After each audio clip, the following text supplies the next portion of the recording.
And in case there are any conspiracy theorists out there, how would you prove to us that you're in zero gravity? I would just do this for a while, and unless I was falling, that would be kind of hard to do. And in case there are any conspiracy theorists out there, how would you prove to us that you're in zero gravity? And in case there are any conspiracy theorists out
there, how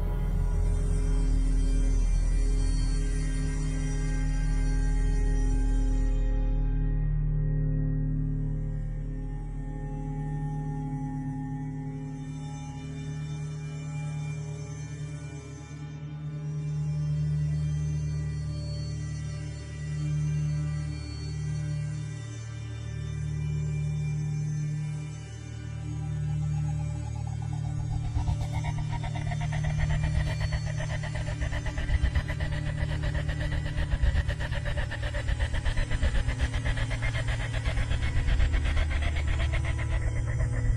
gravity?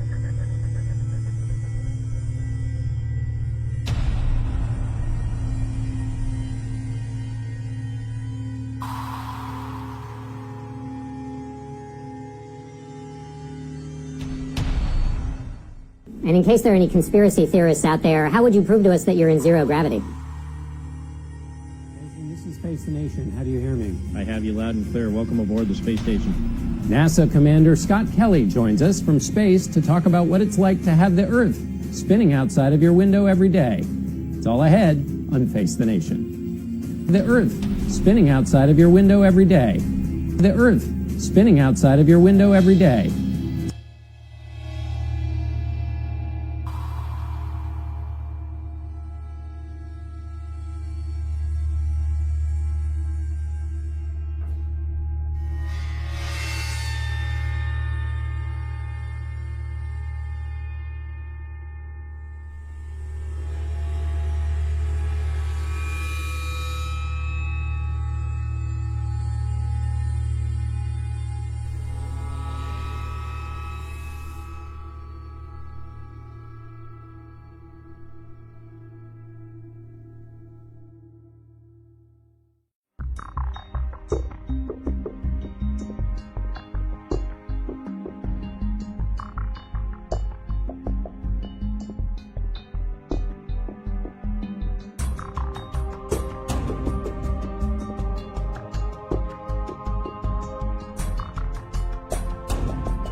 Hello. Been here once before.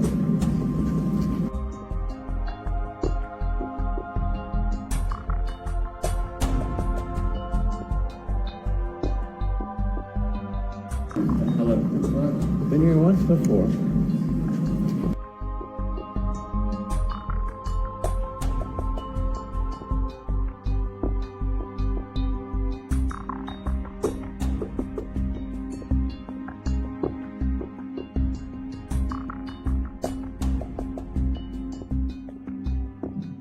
And hopefully you can see there that how water behaves, which also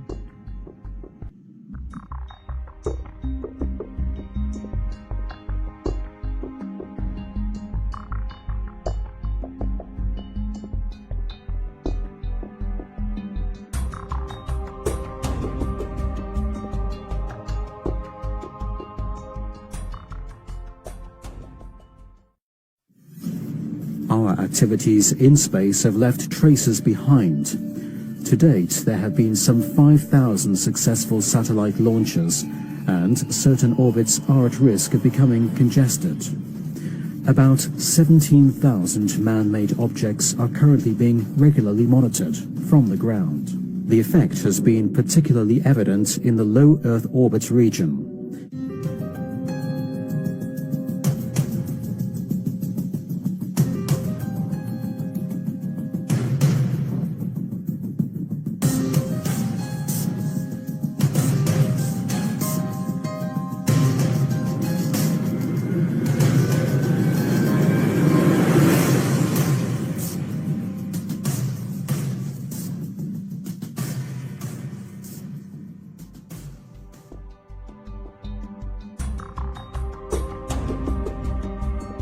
Trouble in space this morning as the International Space Crew attempted a spacewalk outside the station. Here's a live look at the astronauts. Well, I don't believe... I don't think those were astronauts. Yeah, Where's their spacesuit?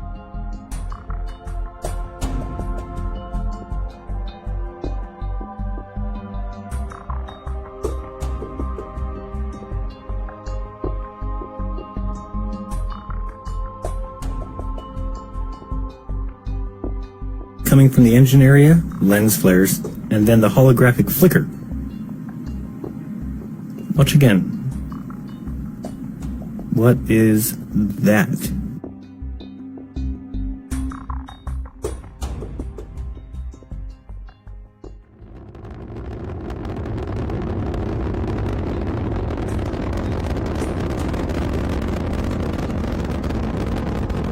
Houston, we have a problem.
I've looked at these images over and over again, trying to sort of get the essence of it. It is photoshopped, but it's has to be. It is photoshopped, but it's has to be. It is photoshopped, but it's has to be. It is photoshopped, but it's has to be. Here's one last image showing a famous Earth shot from the International Space Station. It's beautiful. NASA uses Nikon, like I said before. So Commander Kelly has graciously taken a selfie of his own camera, so we see what model it is. We can even see that there's a massive fisheye lens on this thing. But knowing those two things is key ingredient in fixing the photos. So in Photoshop, there's a lens distortion correction filter you can use. You just plug in what kind of camera you have, what kind of lens you have, boom, voila, it flattens the image out and corrects the distortion, whether it's pincushion or barrel distortion or even fisheye. You know, the other thing that's going on in this photo here is, everybody will point out, there's a giant hot spot fairly close to the Earth. If the sun was in fact 92 million miles away, the Earth would be lit in a broad, illuminated, wide swath of light and not just like a light bulb as we have here. That's just something interesting I've noticed. But anyway, that's it. That's my YouTube analogy wrap-up video of some things that I've really had a problem with, and I noticed not a lot of people were addressing in their YouTube videos, whether they're flat earthers or NASA conspiracy people or moon debunkers. You know, it's the photography that really gives away, you know, their deceit. And I think more ought to be brought up about this. I think they're sloppy, they're lazy, and they're hiding something. What that something is, I don't know. Can we reach any higher than low Earth orbit? Or can we even go to space? Can we go to the moon? Is the Earth flat? Is the sun really close? There's so many ridiculous questions, but when you just look at the photographic evidence, you know something is being hidden. And to me, that raises, you know, a several trillion-dollar question. Does NASA owe the taxpayer a bunch of money back for fraud, every man, woman, and child in America, for lying to us this whole time? Can we take, you know, them seriously as a beacon of science? You know, when everybody in their own camp can't seem to get the facts together. NASA showing us a perfect circle image of Earth. You know, Neil deGrasse Tyson is saying, no, the Earth isn't round, it's an oblique spheroid, more pear-shaped. But that's an official NASA photo, and it's perfectly round. But, you know, it's only perfectly round if you use the Photoshop selection tool.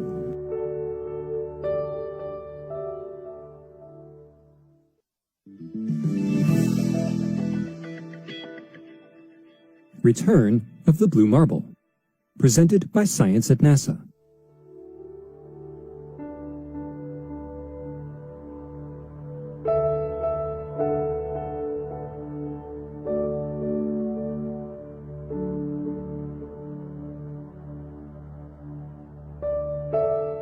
Approximately every 1.8 hours, Discover can answer questions sunset. Discover will also help scientists track aerosols. Sabo tells us it can see massive dust clouds moving from the Sahara Desert to the southern U.S. and Central America. And it can see smoke from large forest fires in remote northern Canada where nobody keeps an eye out.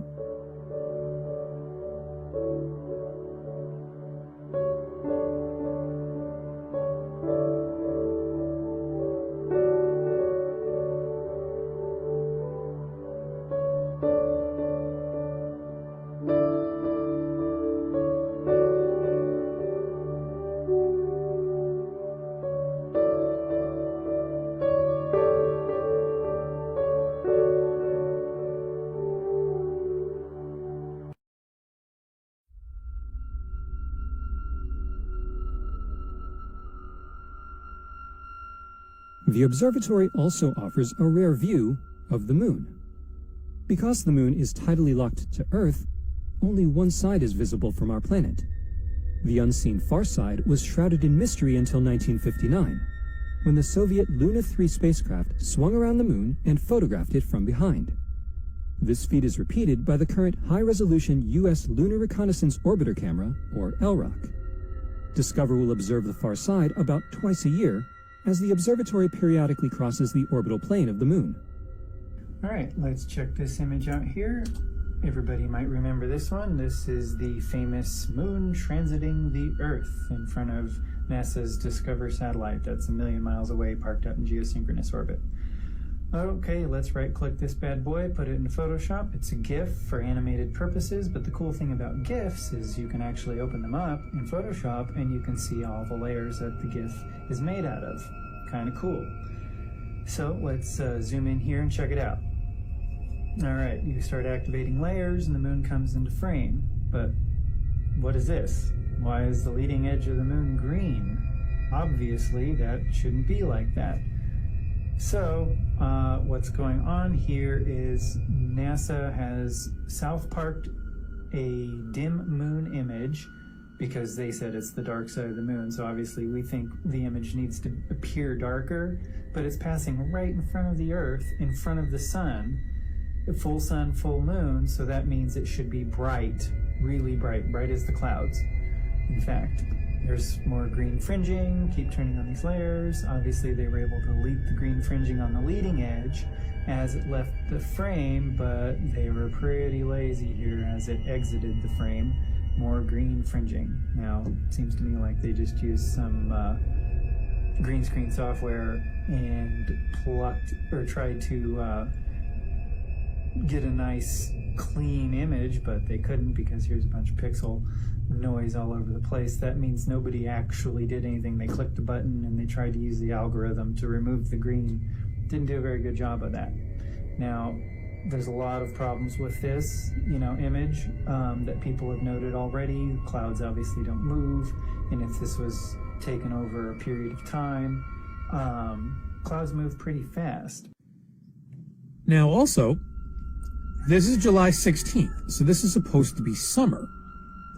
So the tilt of the Earth is completely wrong.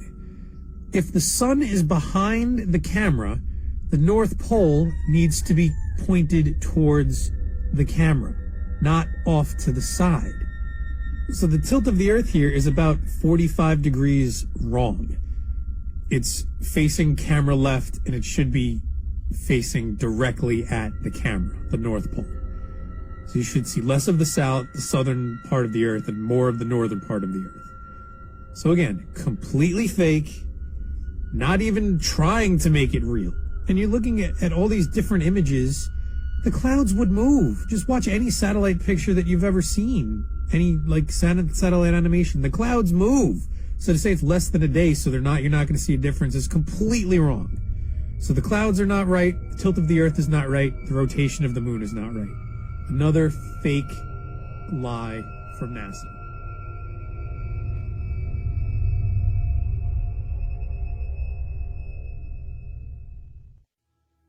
As well as landers or other components to destinations beyond Earth orbit. Right now, we only can fly in Earth orbit. That's the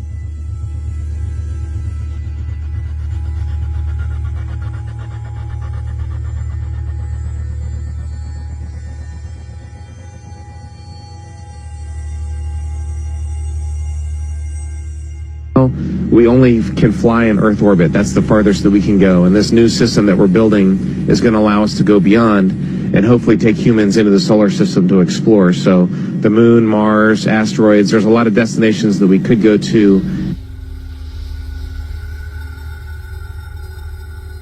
And we're building these building block components in order to allow us to do that eventually.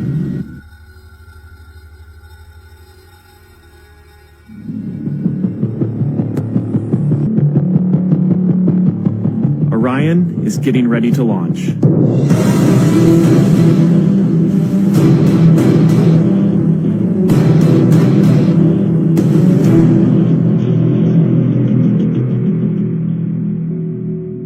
My name is Kelly Smith, and I work on navigation and guidance for Orion. Orion is NASA's next-generation spacecraft. Built with versatility in mind, it can take astronauts deeper into space than we've ever gone before, to an asteroid, or even onto Mars.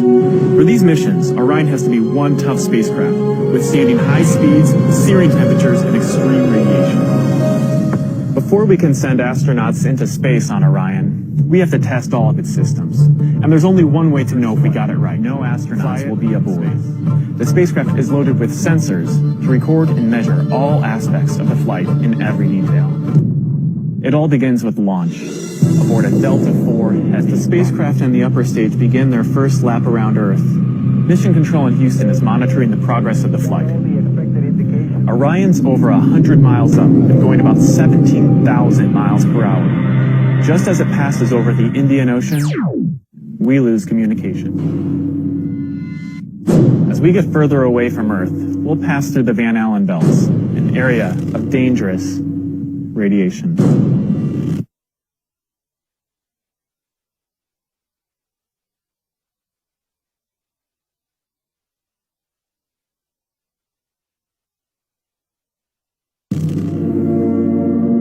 Radiation like this could harm the guidance systems, onboard computers, or other electronics on Orion. Naturally, we have to pass through this danger zone twice, once up and once back.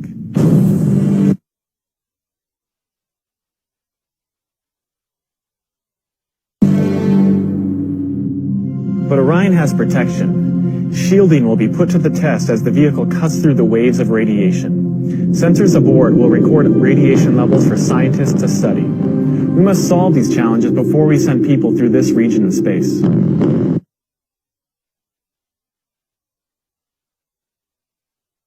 It's great to be a part of this first space flight for Orion, and we're looking forward to beginning a new chapter in human space exploration.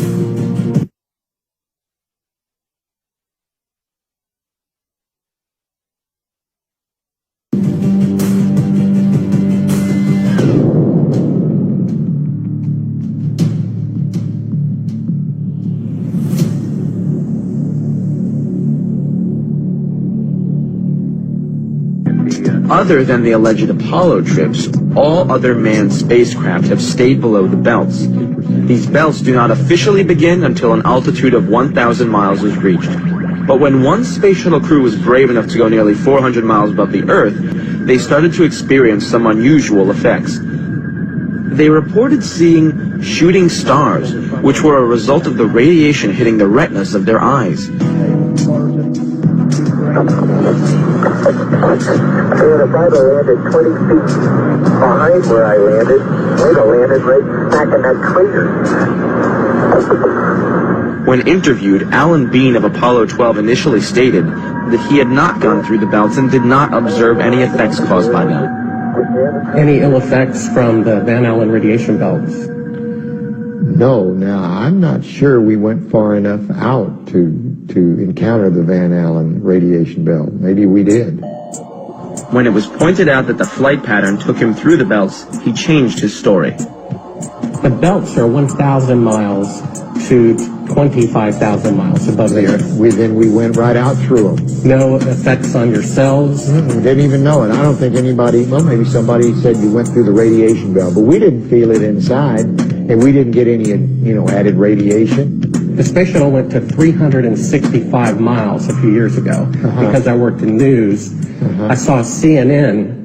They said that the radiation belts surrounding Earth are more dangerous than previously believed because the astronauts saw shooting stars with their eyes closed just when they got within 600. Radiation belt. We saw shooting stars, but they're not shooting stars from with your eyes closed, although they look like it.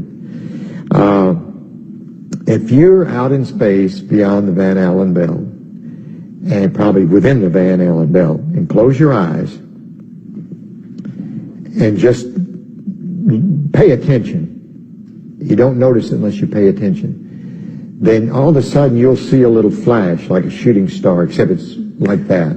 There goes one this way. Then one just blossoms. And then not that fast. Maybe you wait 3 minutes or 2 minutes, and one goes whoosh. And what's happening is cosmic rays are hitting the back of your eye and exciting those sensors in the back of your eye. So that's what you see. And they got high enough, apparently, to close it. My guess is, in Earth orbit, if you closed your eyes and just paid attention, that you would see them. The first time they were seen was when they went to 365 miles. Yes. That's 650 miles below or away from the radiation. Yeah, see, it's below. My guess is they just did it tonight. But see, if you're just going to sleep or closing your eyes or it's dark, you don't notice them. But if you'll close your eyes and pay attention, which we had an experiment to do, by the way, then you see them whistling by. Not on our mission, by the way, they hadn't been discovered yet. I saw them one day on the moon. It wasn't dark, and it was kind of dark, and I saw this flash of light, and it looked like it was on the moon, but really it wasn't. It was a flash.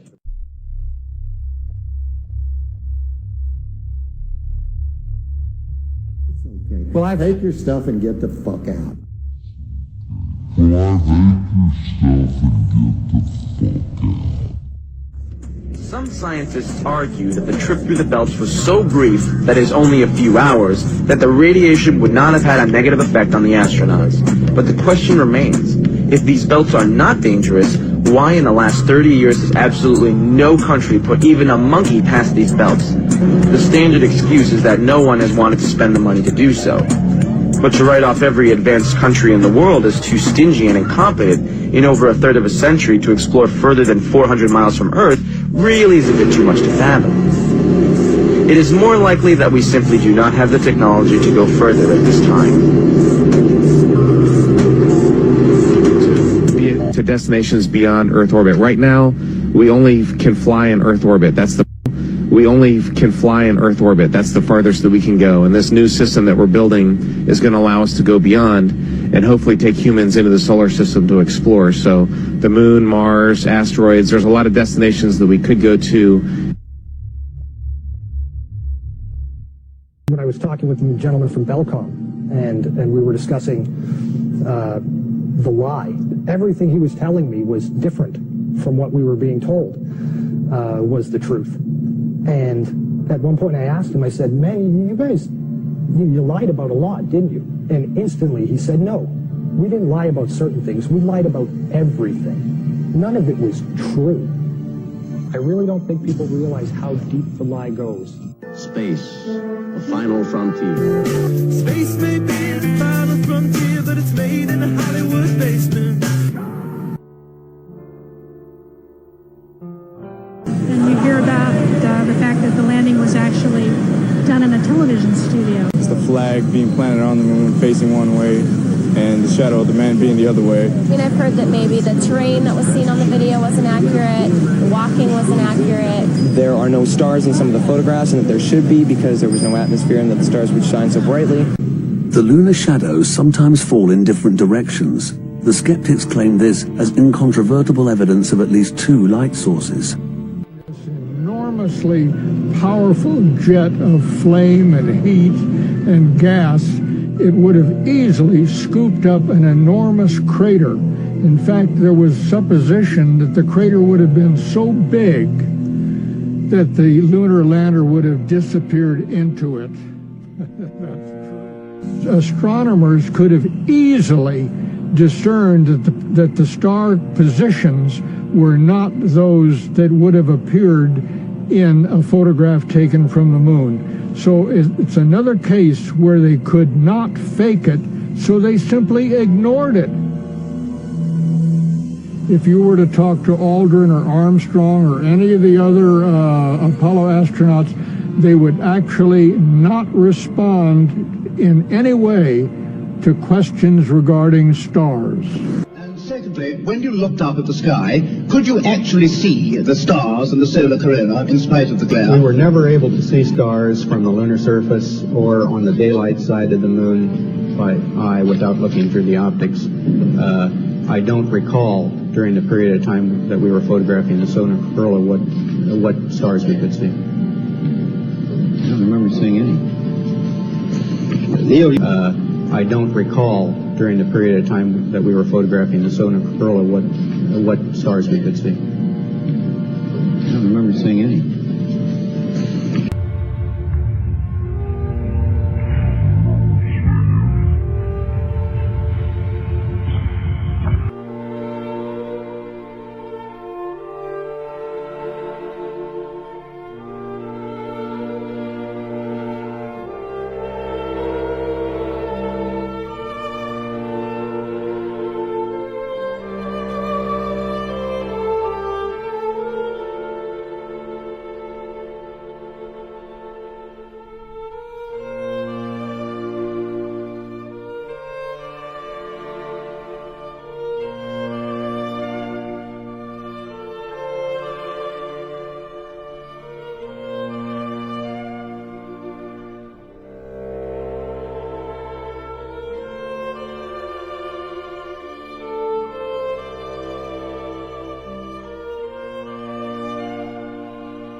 they were actually simulating EVAs on Earth, they would then need help with their bulky heavyweight suits and backpacks in order to achieve the visual effect of moving around easily in lunar gravity.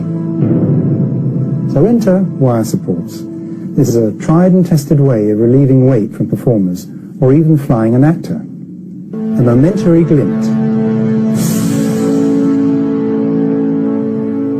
And again, run slowly.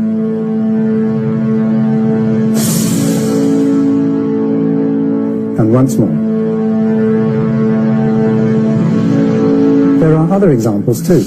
This one is from Apollo 17 during the flag scene. You can see the ping at the top of the frame.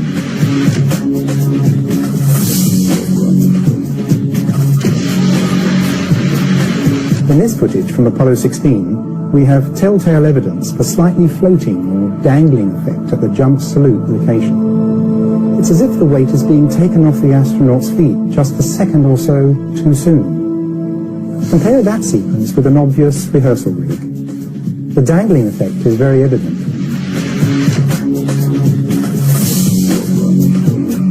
And here again, from the same mission, Apollo 16, we have an astronaut who is about to get up. Okay, here we go. Let me give you a hand, he says. There goes bag. There goes another bag. Coming. Look at it again. The astronaut is getting up with a wire taking the weight, relieving him of 5/6 of the Earth's gravity. A magic trick? No, just the help of a wireman. This is a slow-motion jump that would have been seen live on TV. And here it is at normal speed.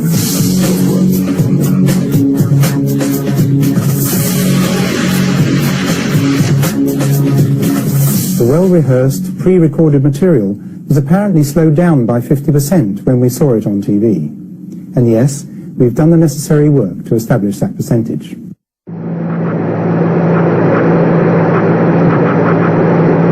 That's one small step for man,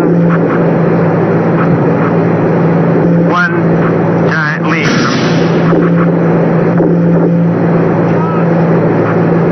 So, I guess you want to do it again. Okay.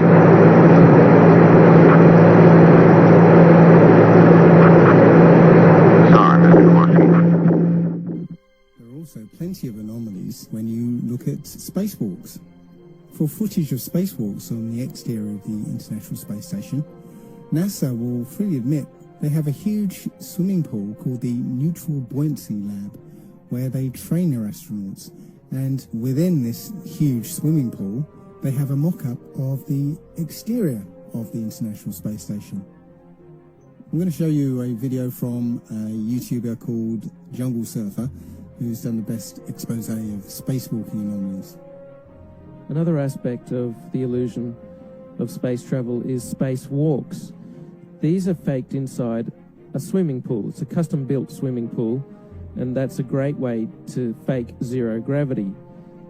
About 6 months ago, in 2013, a gallon of water leaked into one of their spacesuits in a matter of seconds. NASA doesn't really have a proper explanation for how on earth this could have happened. There shouldn't be water leaking into someone's helmet and a person almost drowning in space. How can you drown in space? They now wear snorkels to make sure that they don't drown in space. How can this be happening? A snorkel in space? There could be some water in the porous plate sublimator. When they were on the moon, they supposedly had about a gallon of water, but that cooling system is supposed to be well away from their head. There really is no sane explanation for why a gallon of water would leak into someone's spacesuit, unless you realize the whole thing is faked inside a swimming pool. In this scene, you can see the Chinese spacewalk, and you can see a bubble coming up from the guy's suit. How do you have a bubble in space? Space is supposed to be a vacuum, not a swimming pool. But it's obviously just a swimming pool filled with water.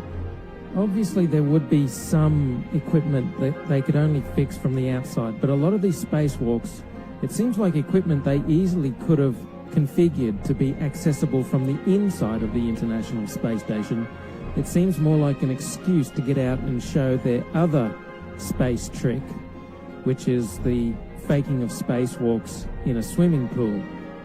In this vid, you catch a glimpse of someone wearing a scuba tank.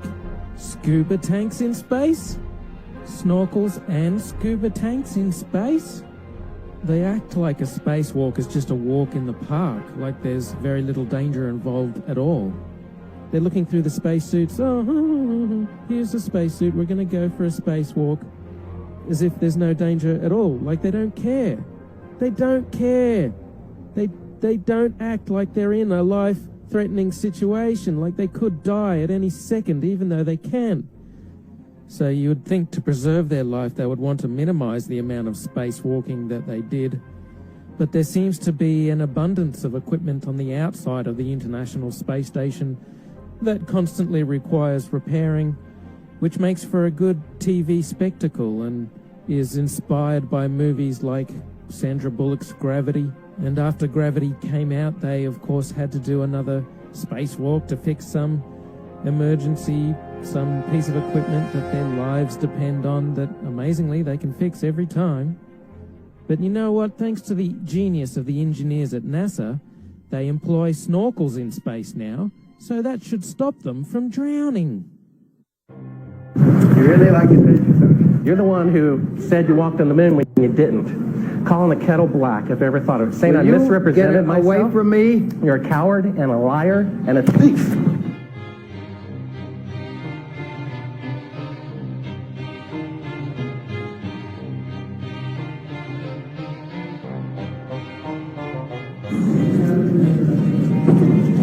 You want me to knock you in the head? Well, I want you to swear to God on the Bible that you walked on the moon. If you walked on the moon, we're given the opportunity to swear to God that you walked on the moon. I'm going to give you the opportunity to get the hell knocked out of you if you don't leave me alone. So why don't you just put the end to the record in the argument and put your hand on the Bible, swear to God you walked on the moon. Mr. Servo, no one need that probably at the Bible. Well, you're talking to the wrong guy. Why don't you talk to the administrator and answer? We're passengers. We're guys going on a flight. I don't tip people, but you're going to be on the deck unless you get Get the hell out of Well, I hate yourself and get the fuck out. Why don't you quote me and say it's bullshit? When the shadow's in the wrong place, I don't give a damn about all that shit. This is full of shit.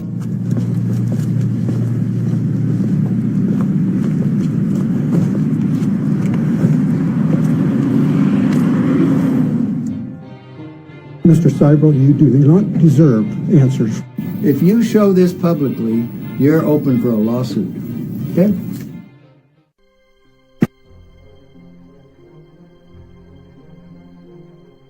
Hey, what's up, YouTube? It's Richie from Boston, and I stumbled onto a video yesterday that was put up by Ortega Blue.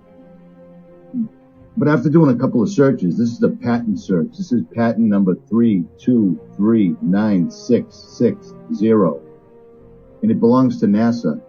And it's right here. I'll leave a link to this PDF file. It's a star. NASA owned patent for a star. This is in 1971, and it goes back even further than that. In accordance with the procedures contained in the Code GP to Code USI memorandum on the subject dated June 8, 1970, the attached NASA-owned U.S. patent is being forwarded for abstracting an announcement in NASA Star. Corporate source, Bausch & Lomb. This is crazy. Now things are starting to make a little bit more sense. Look at this shit. This is for real. You know, all the videos of people getting with two suns and Nibiru and this and that. I don't know. I'm putting this out here for your comments. This is crazy. And I know the flat earth guys are going to jump all over it. Just look at it. Look at it for what it is. Well, they've been trying to create an artificial sun for ages with all kinds of patents. And look at this. Further, the outer structures of the solar simulator 10 of the present invention may have hexagonal peripheries as described in my prior application for facilitating stacking a number of these solar simulators parallel to one another so as to achieve a modular solar simulator comprising a plurality of units. Okay, so this is from a patent from the 60s, and it's being done with reflectors, with lasers, with mirrors, with projectors, with all these kinds of things, okay? So, and a guy just took a video yesterday of the sun in a hexagonal shape, coincidentally. Okay, now this, I'm going to have to copy that so I don't lose it anyway. Here it is on this solar simulator. Publication date 1967, filing date 1963.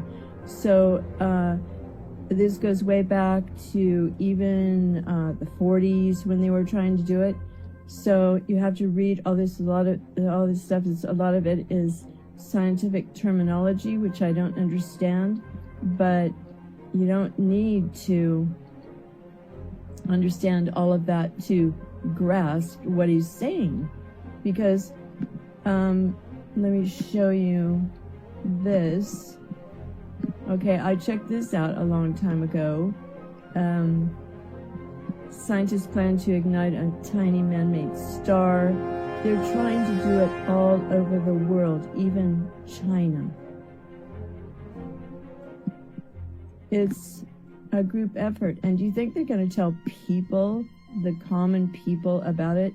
Maybe they're spraying all the chemtrails because they've lost control of their plasma star, or however they created it and unleashed it. So I went back to look at my videos that I made before 2014. Scientists to create fake sun on Earth.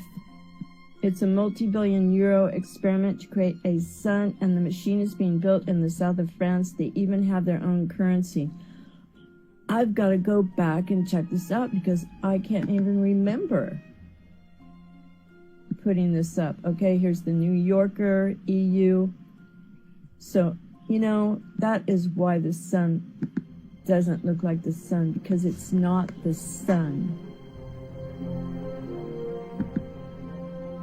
And if they have all these articles and all these patents and intentions and plans, and so wouldn't it be a possibility? Fake sun for real? Okay, there's a united effort to create an artificial sun if it hasn't been done already. Prepare yourselves, the time is crazy. Scientists blow up before scientists blow up the place.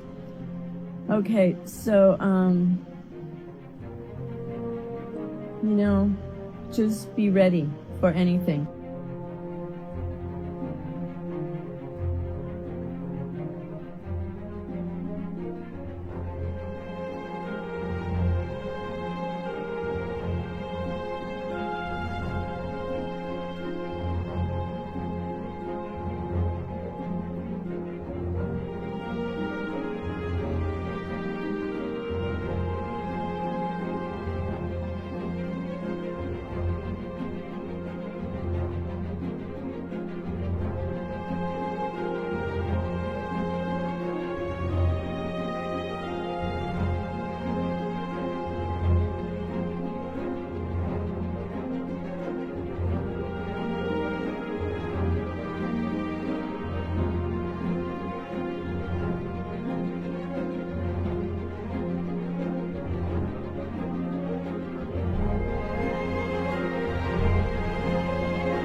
then it's time to cram us into the airlock. But before that, we always indulge in a few pagan rites to appease the EVA gods.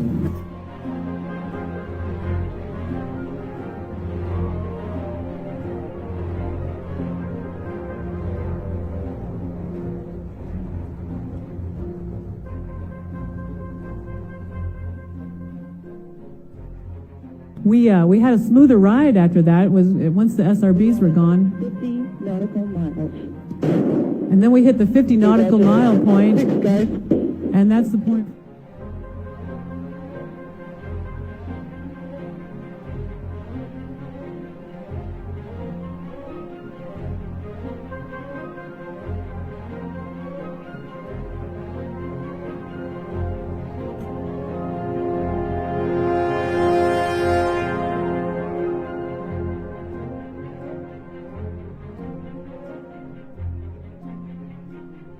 In my book, Famous Freemasons Exposed, I showed how Nicholas Copernicus, Johannes Kepler, Galileo Galilei, and Isaac Newton, the four forefathers of the globalist heliocentric doctrine, all posed for Masonic portraits, highlighting various symbols and hand signs, denoting their affiliation with the Brotherhood.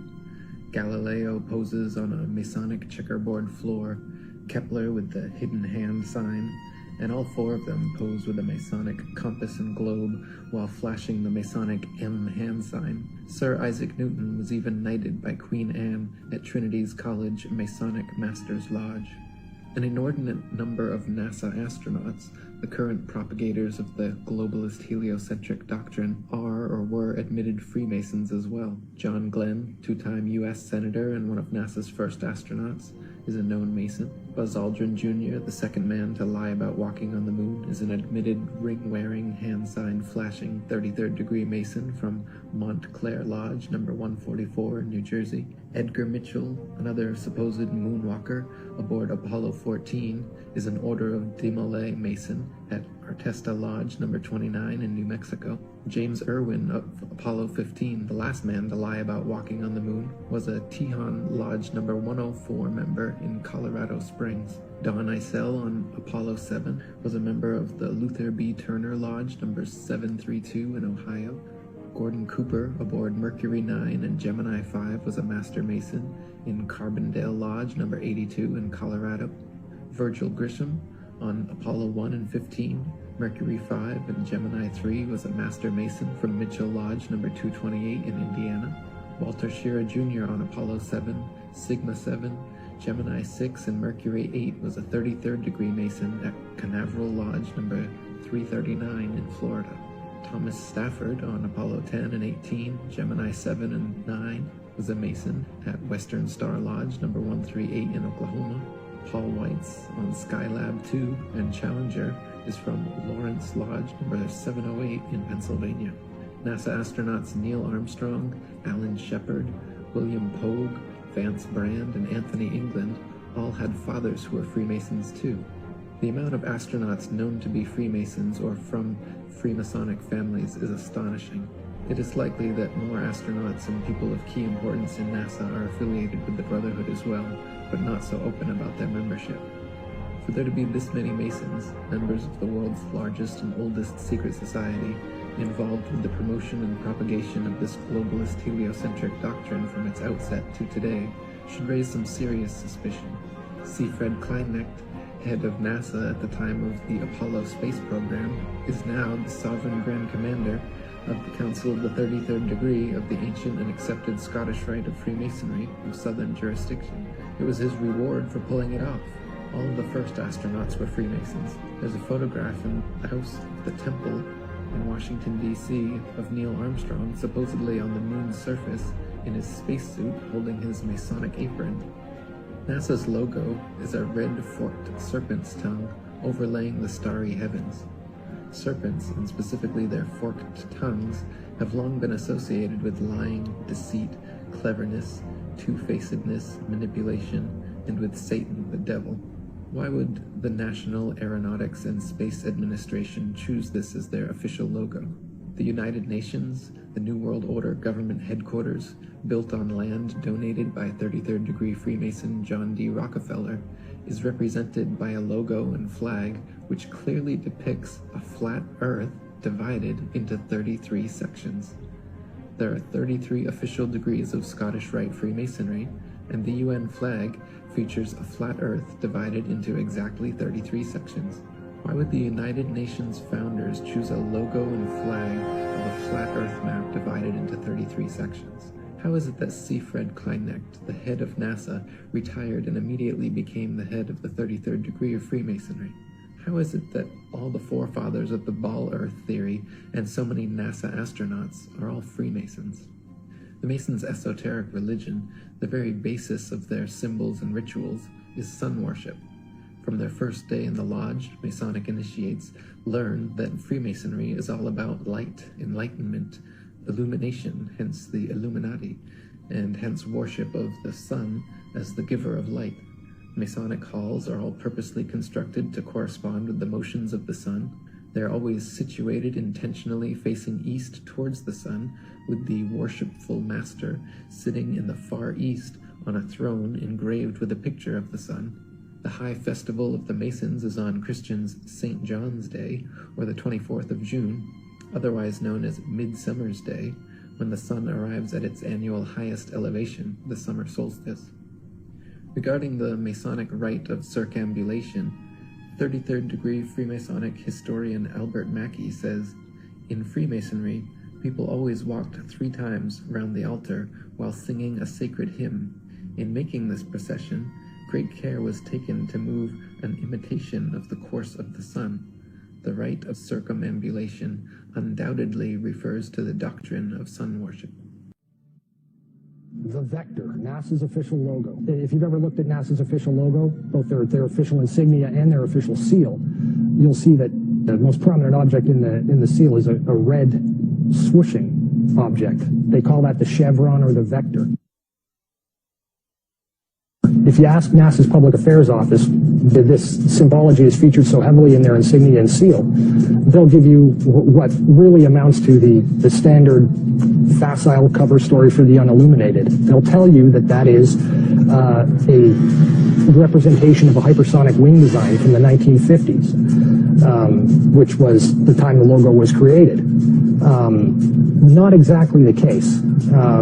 Someone might want to ask the Russian Federal Space Agency, Roscosmos, that was formed in 1992, why they chose that same logo. And while you're at it, you can go ask the Chinese, who formed their space agency in 1996, why in the world they're using a hypersonic wing design from the 1950s as their official logo. Then you can ask the Japanese, the South Koreans, Taiwanese, Malaysia, Mexico, Iran, all of these countries, even Bulgaria. They all utilize the vector symbology in their space agency logos for their national space agencies. It gets even deeper. You can go look at the individual manned program patches for NASA. The Mercury program, for example, a blatant use of covert symbology. In every logo dealing with the Mercury program, you'll see what looks like a number 7 in their logo.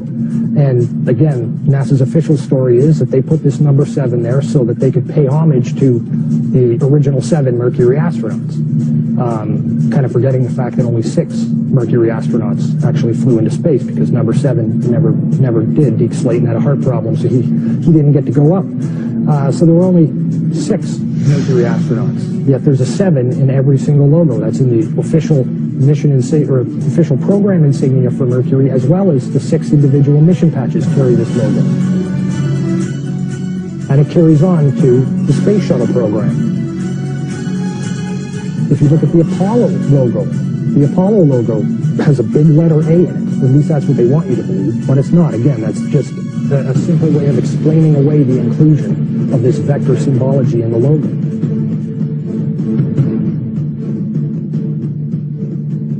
If you go to the Space Shuttle program, the original Space Shuttle STS program patch is a triangular patch that, again, hides the use of the chevronic vector symbology.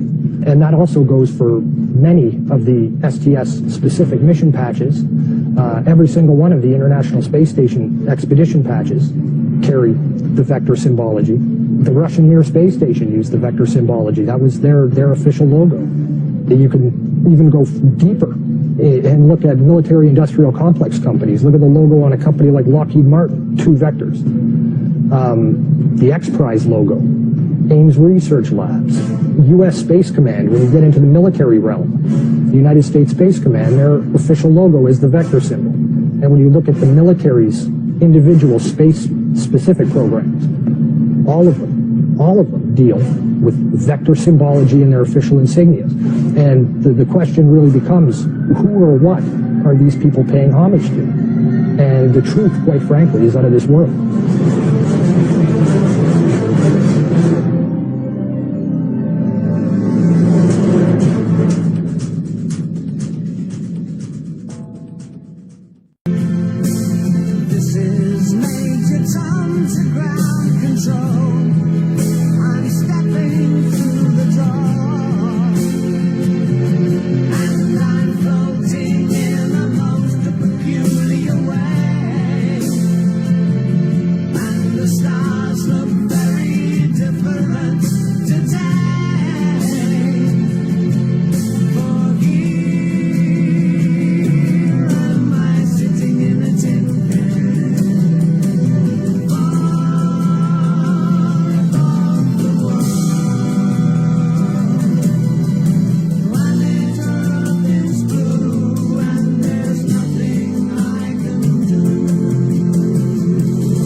Right now, we only can fly in Earth orbit.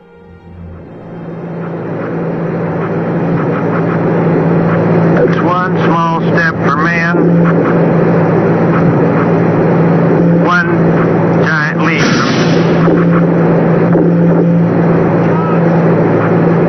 So, I guess you want to do it again. Okay.